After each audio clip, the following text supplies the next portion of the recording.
क्योंकि दुनिया भर की रिपोर्ट्स इतनी डराने वाली है कि भारत ने अपनी आंखों पे पट्टी बांध ली है। और जो ये लॉकडाउन रहेगा या नहीं रहेगा, इसके पीछे कोई वायरस की सोच नहीं। अब सवाल ये आ गया है कि अब जिंदगी चलेगी कैसे, क्योंकि हमको लगता है कि अब इसके पैरेलल में दो रिपोर्ट का जिक्र आपसे कर दे, फिर भारत की स्थिति पे आएंगे। एक वर्ल्ड बैंक की रिपोर्ट आई है, एक इंटरनेशनल लेबर ऑर्गेनाइजेशन की रिपोर्ट आई है। वर्ल्ड बैंक की रिपोर्ट कहती है 4 बातें होने वाली हैं। लेबर सप्लाई में कमी आएगी। मैसेज भारत के लिए, गांव से अब लेबर शहर लौटने की स्थिति में पूरी तरीके से नहीं आएंगे, क्योंकि जिस हालत को उन्होंने देखा, जिया है, और अभी भी जो स्थिति में लगातार है कि आप सोशल डिस्टेंसिंग के साथ ही आपको रहना है, जिन परिस्थितियों में रहना है, उसमें वर्ल्ड वाइड कहा जा रहा है लेबर सप्लाई में कमी आएगी। दूसरा है व्यापार, ट्रेड का कॉस्ट जो है वो बढ़ जाएगा, यानी ट्रेड कॉस्ट कीमती होने वाला है। अब सवाल है कि उसके ठीक पैरेलल में है कि जो आप कमाते हैं और जिसे खर्च करते हैं उसमें लगभग 60% की, कल तक आप 100 रुपए खर्च करते थे, आज आप 40 रुपए से ज्यादा खर्च नहीं करेंगे। लेकिन ये 40 रुपए कहां खर्च करेंगे? वर्ल्ड बैंक की रिपोर्ट कहती है सारे सामानों की खपत घर के सामान में होगी, यानी ग्रोसरी, यानी राशन।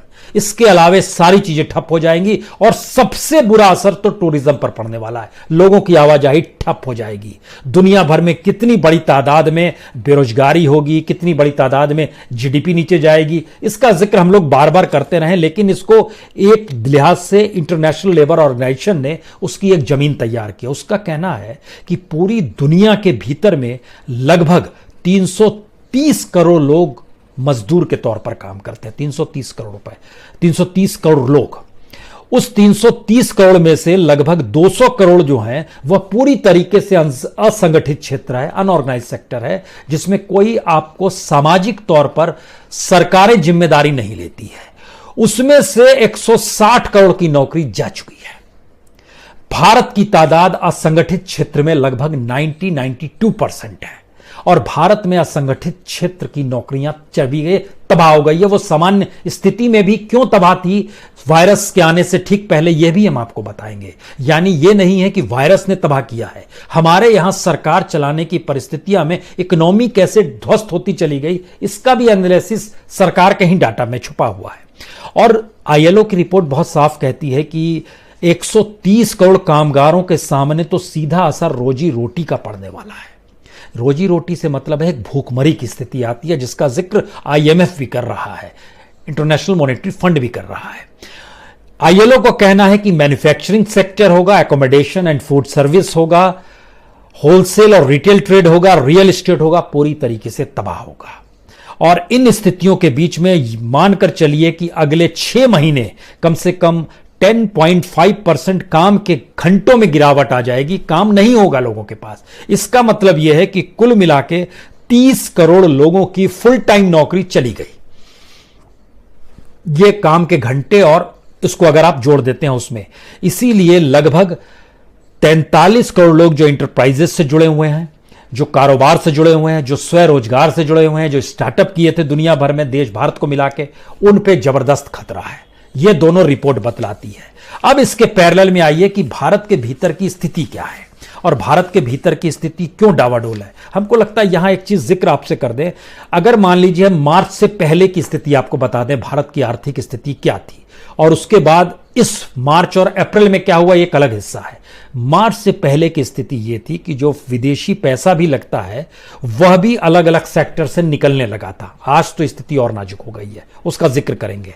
और जो शेयर मार्केट और म्यूचुअल फंड का जिक्र होता है वह भी माइनस में चला गया था। वो कौन कौन से सेक्टर थे जो माइनस में चले गए थे? Financial service, auto sector, consumer staples, information technology, energy, bank, ये माइनस में चले गए थे, चाहे वो एफपीआई हो, चाहे वो म्यूचुअल फंड हो। और इन सब के बीच स्थिति इतनी बिगड़ती चली गई, जो टॉप मोस्ट जो इंडस्ट्रियल प्रोडक्शन जिसको माना जाता है, इंडेक्स यानी आईआईपी जिसको माना जाता है, उसमें लगभग 6.5% की गिरावट आ गई। 40% तक ये नीचे चला गया इसका प्रोडक्शन। ओवरऑल कंट्री के भीतर में अगर आप देखना चाहेंगे तो इसमें हमको लगता है कि ऑटो सेक्टर का इतिहास को जरा सा टटोल इसलिए लेना चाहिए क्योंकि ऑटो सेक्टर भारत में लगभग 4 करोड़ लोगों को रोजगार देता है। इतिहास में ऐसा कभी नहीं हुआ कि किसी एक महीने में एक भी गाड़ी किसी भी कंपनी की नहीं बिकी। वो अप्रैल का महीना था, चाहे वो मारुति हो चाहे मर्सिडीज हो, कोई गाड़ी किसी की नहीं बिकी पूरे अप्रैल के महीने में। और 4 करोड़ रोजगार पर संकट मंडरा रहा है। जीडीपी में इसका ऑटो सेक्टर का 8% योगदान होता है और इसके जरिए जो टैक्स कलेक्शन होता है वो लगभग 11% होता है। स्थिति कितनी नाजुक है ये आपको समझ में आ रहा है। उसके बाद आइए कि अगर फरवरी तक की स्थिति ये थी और इस रूप में डूब रहे थे स्थिति, और मार्च के बाद की स्थिति ये है, cement -24.7, natural gas -15.2%, steel -13%, fertiliser -11.1%, electricity -7.2%, crude oil -5.5%, refinery -0.5%, industry, manufacturing, construction पूरी तरीके से तबाह, ट्रैवल और अकोमोडेशन इसके साथ तबाह। सवाल यह नहीं है कि यह सेक्टर तबाह है, सवाल है इसमें काम करने वाले लोग तबाह हो गए। और इतनी बड़ी तादाद में अगर लोग तबाह हो रहे हैं तो लॉकडाउन के बाद 3 तारीख के बाद इस देश की स्थिति क्या होगी?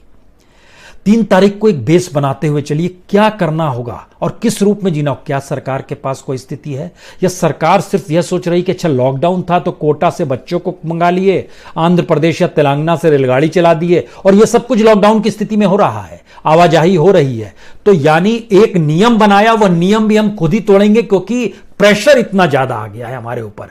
और यह प्रेशर ऐसा है जिसका जिक्र नारायण मूर्ति जो इन्फोसिस के हैं उन्होंने बहुत खतरनाक तौर पे बताया कि तय कीजिए कि वायरस से लोग मरेंगे या तय कीजिए कि भूखमरी से मरते हुए लोगों को आप देखेंगे जिनकी तादाद कई गुना ज्यादा होगी। यह स्थिति बताती है कि हमने वैज्ञानिक तरीके से चीजों को समझा ही नहीं है। इस देश को अभी भी नहीं जाना है। इस देश को अभी भी देखने का नजरिया वही मार्केट इकोनॉमी और वही कैपिटलिज्म है जिसमें प्रॉफिट बेस्ड इकोनॉमी थी। अब प्रॉफिट बेस्ड इकोनॉमी का जिक्र नहीं है। अब अगर पॉलिटिकल पार्टीज के खातों में हजारों करोड़ रुपया है या किसी नेता के पास खूब रुपया, वो क्या करेगा? उसको यह सोचना होगा और इस देश की सत्ता को सोचना होगा। इस देश के पूरे सिस्टम को नए तरीके से आपको मथना होगा, बताना होगा कि हमारी अब प्राथमिकताएं क्या हैं, जो आप अभी भी बताने से चूक रहे हैं। अभी भी आप चीजों को बांट रहे हैं, डाइवर्ट कर रहे हैं। इसीलिए इंडिया इंक यानी जो टॉप मोस्ट कॉर्पोरेट होते हैं उनकी जरूरत लाखों करोड़ की है। स्टेट गवर्नमेंट, गहलोत साहब कहते हैं 1 लाख करोड़ दीजिए, बघेल साहब कह रहे हैं 30,000 करोड़ दीजिए, पंजाब के मुख्यमंत्री अलग मांग रहे हैं, छोटे छोटे राज्य अलग तरीके से मदद मांग रहे हैं। अभी भी चीजें हम लोग देख नहीं पा रहे हैं कि पहली बार लॉकडाउन ने उस बॉर्डर्स को खत्म कर दिया और अभी भी हम चीजों को बॉर्डर्स में ही बांट कर देखना चाहते हैं। हम ये मानकर चल रहे हैं कि अब ये हिंदुस्तान में अभी भी स्टेट है, सेंटर है, चीजें बटेंगी, वो इस जात का है वो, और ये चीजें नजर आई है इस दौर में। बच्चों के लिए या अपर क्लास के लिए उनको रईसों के साथ हमको तोलना पड़ रहा है, उनको ज्यादा सुविधा देनी पड़ रही, मजदूरों को सुविधा नहीं दे रही। अब कल्पना कर रहे हैं कि इस देश में अगर सारे करोड़पति खत्म भी हो जाए तो क्या होगा? देश तो चलेगा ही, लेकिन इस देश का किसान मजदूर अगर खत्म हो जाए तो देश कैसे चलेगा? जो छोटे छोटे इंडस्ट्री चलाने वाले लोग हैं